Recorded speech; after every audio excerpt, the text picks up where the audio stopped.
नमस्कार मित्रांनो, मी Suresh Vitthal Wagire, third year MBBS student from government medical college Sindhudurg. मित्रांनो, ह्या व्हिडिओचं जे थंबनेल होतं मी ॲक्च्युली कालच पोस्ट केलं होतं कम्युनिटी सेक्शनमध्ये। हा व्हिडिओ मी कालच पोस्ट केला असता, पण आज सुप्रीम कोर्टमध्ये अलग सरांच्या 3 पेटिशनची हिअरिंग होती आणि त्याचा निकाल थोड्याच वेळेपूर्वी लागला आहे। तर मित्रांनो, त्या निकालाचं म्हणजे त्या जजमेंटमध्ये मग NTAने मान्य केलं शेवटी की आम्ही जे 1563 विद्यार्थी होते त्यांना जे ग्रेस मार्क्स दिले होते त्याचा जो क्रायटेरिया होता तो चुकीचा होता। म्हणजे त्यांनी अनआन्सर्ड क्वेश्चनला ग्राह्य धरून ते मार्क दिले होते, तर त्यांनी आज ते मान्य केले आणि ते चुकीचं होतं ते ग्रेस मार्क देण्याची सिस्टम। तर मग त्यांनी निर्णय घेतला की त्या विद्यार्थ्यांसोबत मग काय करायचं, तर त्यांची री एक्झाम होईल किंवा त्यांचे जे मार्क्स आहे ते विदाऊट त्यांचा जो रिझल्ट आहे तो विदाऊट ग्रेस मार्क्स रिपब्लिश करण्यात येईल। तर त्यांची जी री एक्झाम होणार आहे ती 23 जूनला होणार आहे असं NTAने सांगितले आणि त्याचा जो निकाल आहे तो 1 जुलैला लागेल। आणि असं नाही झालं तर त्यांचा निकाल लवकरच रिपब्लिश करण्यात येईल विदाऊट ग्रेस मार्क्स, पण शक्यतो आहे की त्यांची री एक्झाम होईल ज्यांना ग्रेस मार्क्स वगैरे देण्यात आलेले त्या विद्यार्थ्यांना। परत दुसरी गोष्ट म्हणजे की सुप्रीम कोर्टमध्ये काउन्सिलिंग विरुद्ध चालू होती की काउन्सिलिंग कधी स्टार्ट होणार, तर सुप्रीम कोर्टाने काउन्सिलिंग स्टे करण्यासाठी सर नाही म्हटले आणि जी काउन्सिलिंग जी स्टार्ट होणार ती 6 जुलैला स्टार्ट होणार आहे। म्हणजे काल एक कोर्टमध्ये हायकोर्टमध्ये केस झाली होती की रेग्युलर बेंचमध्ये जो निकाल आहे तो 8 जुलैला लागल वगैरे, म्हणजे नीटचा जो काय पेपर लीकचा जो निकाल होता तो 8 जुलैला लागल। तर त्याच्या 2 दिवस आधी समजा जे काय ते आपली काउन्सिलिंग स्टार्ट होणार आहे 6 जुलैला। काउन्सिलिंगसाठी स्टे म्हणजे नाहीच आहे, ती काउन्सिलिंग 6 जुलैपासून स्टार्ट होईल ऑल इंडिया कोटाची, आणि स्टेट कोटाच्या मग ऑल इंडिया कोटाच्या झाल्यानंतर किंवा काही स्टेटच्या पॅरलेली चालतात काउन्सिलिंग। तर परत असं एक केस चालली होती, म्हणजे कालच हायकोर्टमध्ये नीटचा जो समजा पेपर लीक झाले होते त्याच्या ज्या FIR वगैरे जे काही केस चालू होती, तर हायकोर्टने म्हटले की त्याचा जो निकाल आहे किंवा त्याची जी नंतर रेग्युलर बेंचवर जजमेंट देण्यात येईल तर ते 8 जुलैला देण्यात येईल। म्हणजे त्याच्यावरून शक्यता होती की जर का पेपर लीक समजा मास स्केलवर झालेला आहे तरच रीनीटचे चान्सेस आहे। पण मित्रांनो, कसं आहे की रीनीट होण्याचे चान्सेस नाच्या बरोबर, म्हणजे 1% चान्स आहे की रीनीट होईल, आणि ते पण संपूर्ण भारतातल्या विद्यार्थ्यांचे समजा होईल। तर समजा ज्यांचे ग्रेस मार्क दिले त्यांचे पूर्ण विद्यार्थ्यांचे रीनीट होण्याचे, मी अगोदर पण तुम्हाला सांगत होतो रीनीट शक्यच नाही, कारण की भारत 23 लाख विद्यार्थी आहेत। परत आता इथून पुढे समजा विद्यार्थ्यांना डिसिजन घ्यायचं आहे की मी ड्रॉप घेऊ का नको वगैरे।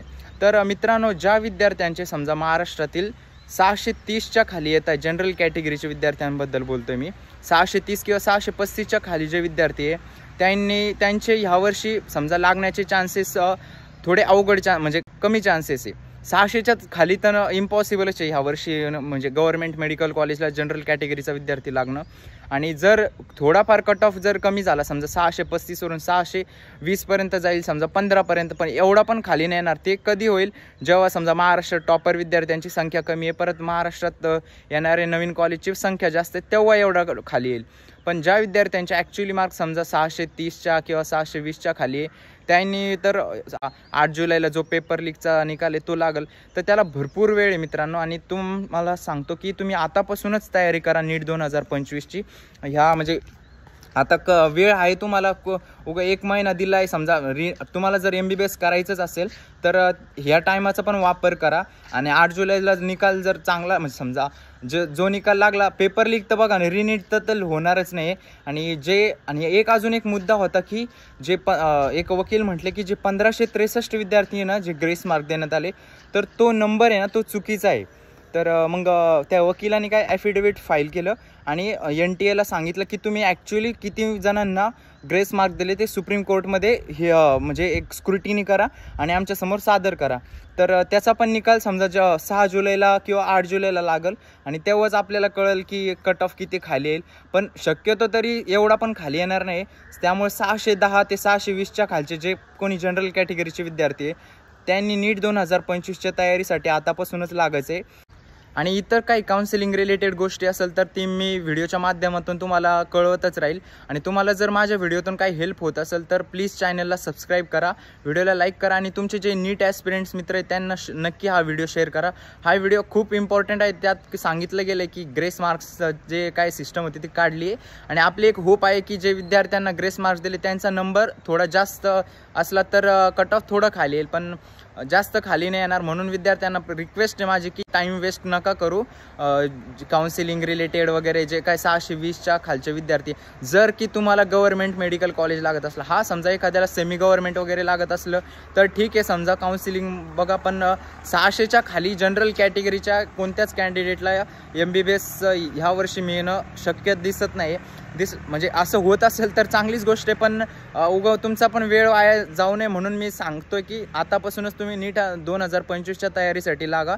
आणि तुमचा एक व्हिडिओ होता तो मी लेट पोस्ट करणार होतो, म्हटलं रिझल्ट लवकर रिपब्लिश होईल त्यामुळं, म्हणजे जो आपला कॅटेगरी वाईज प्रत्येक कॉलेजचा जो निकाल होता तो व्हिडिओ. पण आता जो आपला निकाल आहे तो 8 जुलैला लागणार आहे. म्हणजे जे काय ग्रेस मार्क्सचं किंवा नीटचा जो पेपर लीकचा जो काय निकाल त्याला खूप उशीर आहे. त्यामुळे मी लवकरच तो व्हिडिओ अपलोड करतो, जेणेकरून इतर कॅटेगरीच्या विद्यार्थ्यांना कळेल की आपला नंबर लागणार आहे की नाही.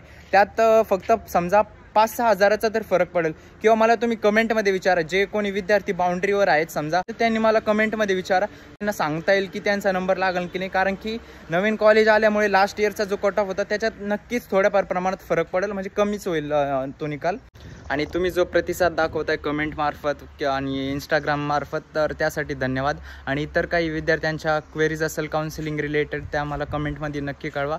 आणि चॅनलला सबस्क्राईब करा आणि व्हिडिओला लाईक करा आणि तुमचे जे मित्र आहेत त्यांना शेअर करा. धन्यवाद.